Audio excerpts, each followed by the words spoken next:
Hey guys, and today we're going to review the LEGO Star Wars Rebel U-wing Starfighter set from 2025.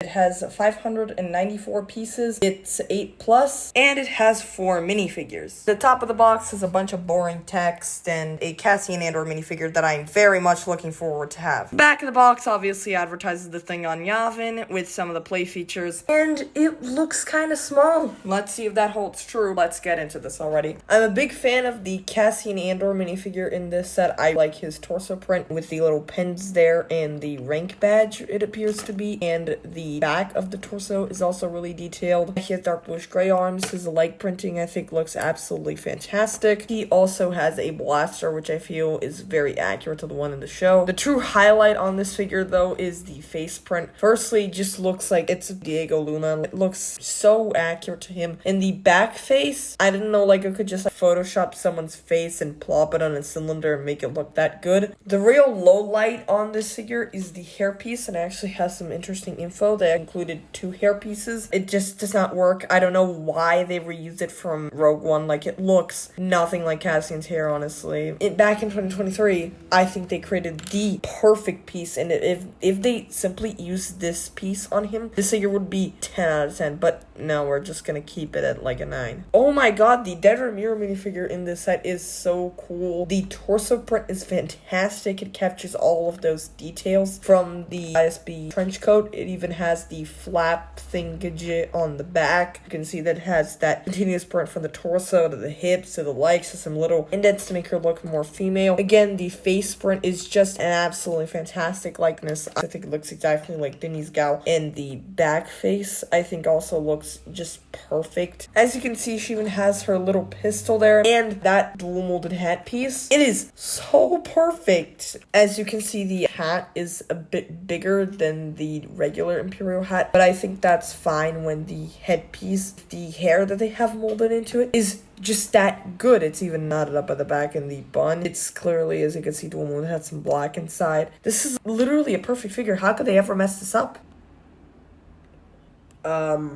What happened? Her legs are awful. I absolutely hate them. I'm gonna crash out, okay? She has black legs just with white printing. It looks nothing like the white that is shown on the rest of the figure. It is so unbelievably awful. I just hate it. Just do dual molded legs. This is a $70 set. It would look so much better. It would have made it literally perfect. Come on, like, how do you mess up this bad? The white print looks nothing like the white brick, and it's terrible. I had to widen the frame for K2SO because he's clearly a lot taller than a regular minifigure, and I think he looks absolutely fantastic. They did a very good job at bringing back his mold. I always like the black Super Battle Droid legs on here. Just a really cool piece. Some of the little printed details look slightly different than the older version, and he also has a stud on his back, so you could theoretically take his blaster here and put it on his back, but I just think that looks ridiculous. One thing that I am very grateful that they carried over from the 2016 figure was the little Imperial logos printed on his shoulders. Those are absolutely awesome. I love that they were able to capture that detail. It's such a cool little detail. I think that's something that we really have to congratulate LEGO for. The eye print is also really cool. This is pretty much exactly what I could want out of a LEGO K2SO. The only thing I could possibly say is that the arms aren't lanky enough. Brickyard Nation specifically, he made a little upgrade video where he just swapped some of the pieces on his arms to make them a little longer, and I personally think that's a bit better than the LEGO arms, so I might have to try that upgrade later on. We'll see in my showcase. I think it would have been cool to see an Imperial Army Trooper in this set, but instead we get an ISB tactical agent, and I think that is because this set is clearly based off of the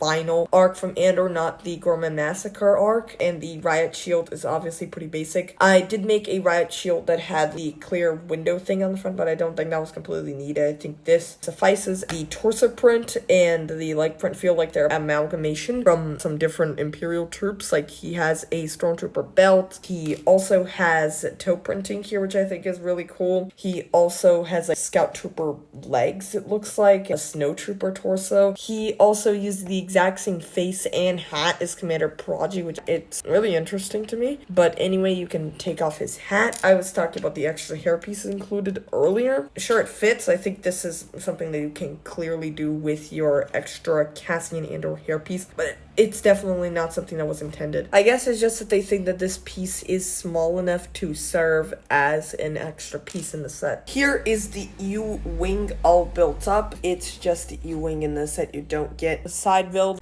which is completely different than the other Andor set, which included Cassian Andor's speeder. And the U-wing is clearly bigger than the mobile attack pod. The set is also clearly downsized compared to the 2016 U-wing, but considering that set would be about $100 adjusted for inflation, I think it makes a lot more sense because this set is $70, so it is more for $35 downsize, not a $10 downsize. The main play feature of the U-wing is that the wings are able to be spread out, which is something that I just can't show in frame. I will say it does look really cool. Here it is in full frame. I think mostly the wings look relatively nice. The faux death that they captured here looks interesting. I don't particularly think it looks bad, but it's definitely not better than the actual indent that they had in the previous model. For what they could do on this size, I think it works well. Speaking of which, the cockpit area is completely downsized, where these are initially like some super huge slope bricks. Now there's just some little curved slopes. They do make use of one very interesting wedge slope brick that I think was also used in Ahsoka's Starfighter, which has a little sticker placed on the hood. I don't think that the color matching here is too awful. It definitely looks worse on camera than it does on real life, but you may notice that there's a little raised section, and this is one of the play features that I think was able to carry over from the original, which is something that I think this model does very well. It retains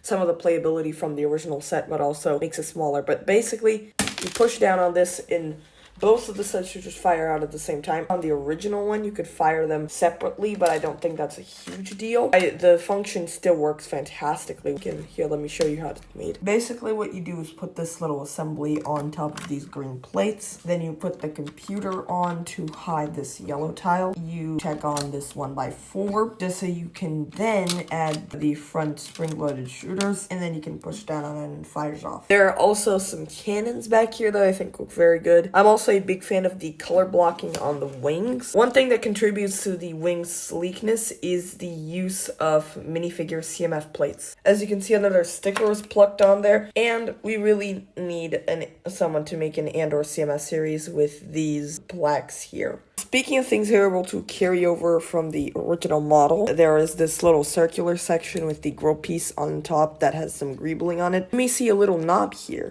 This knob is surrounded by a couple of yellow markings, which, may I say, are awesome. This cool yellow color is very, very cool, and I love how they integrated it. But that's not the point. This is another thing that they were able to carry over from the original. As you can see how the cockpit is recessed, and while we can open it quite easily, even just like pulling on the studs or putting a minifigure on top and just doing this, that's not what LEGO ended up doing. What they did is give you this little knob that basically pulls this up like a car window and lets you open it up. They didn't advertise this play feature on either U-wing model, but they included it on both. What I particularly like about the cockpit section is this sticker that I think has a very nice computer design on it. But one thing that I very much dislike is the coffin that is this cockpit. Here is your process. You take Cassian's blaster off and dump him into the cockpit section. I think about this is as far as he can go. Nah, he still gets pushed down. Let me adjust him real quick. This is about as far up as he can go.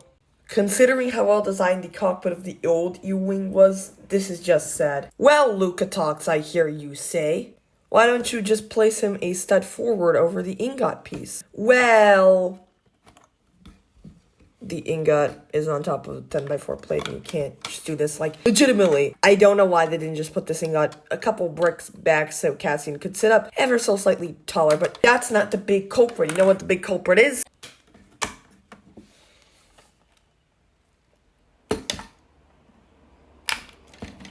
Oh, hold on, let me fix this real quick.